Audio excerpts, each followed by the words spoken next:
It's the 2022 California State Championships, and it's the last match of the tournament where Michael Giaffre will face off against Bo Montanona for the 138-pound state title. Prior to this match, Montanona will beat Giaffre twice during the season in very close matches.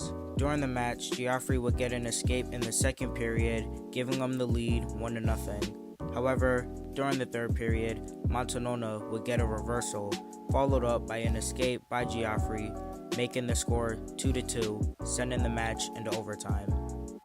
After a scoreless overtime, they would go into the 30-second periods, and Giaffre would get an escape against Montanona, putting him in the lead 3-2.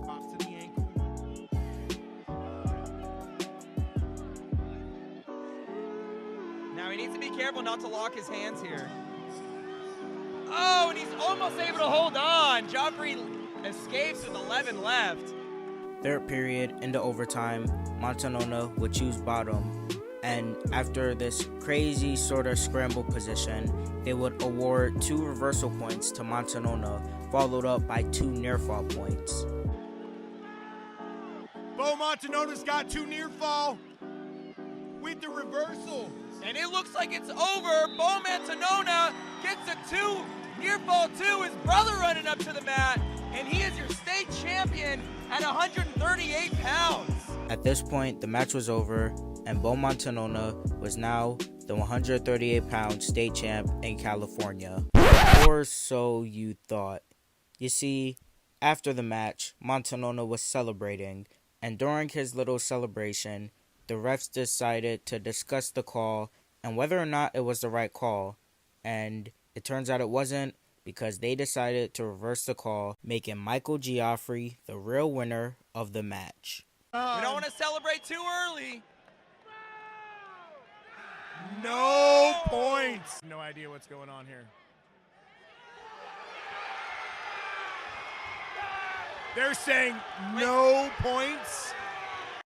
Now at this point, the coaches are upset and Montanona is upset as well. And even the commentators went on to say that it was sort of misleading. Honestly, it's misleading, because if Montanona knew, he would have tried to escape. I think it's misleading. It cost him the match. He didn't know he was down. He didn't know. So he didn't know he was down. It's a tough call. I don't like it. They're not leaving the match. I don't agree with the call on the match. The officials have left the match. At this point, the match was over. Giaffre had won 3-2. However, the coaches were not backing down without a fight, and they were trying to tell the officials to review the call because they didn't agree with the call. The commentators did not agree with the call. The crowd did not agree with the call. Nobody agreed with the call. They even told Montanona to stay on the mat and not to leave, because as soon as he left the mat, it was over. Stay there. You leave, it's over. Don't leave. You got the officials talking. Little did they know, it was over. Giaffre and his coaches left the mat, the referees left the mat, and they was not gonna review it anytime soon. Possibly one of, if not the most controversial matches of all time in high school. But hey, props to Montanona and the coaches for not backing down without a fight and not giving up. And if it makes it any better, Montanona will go on to win states the next year anyway.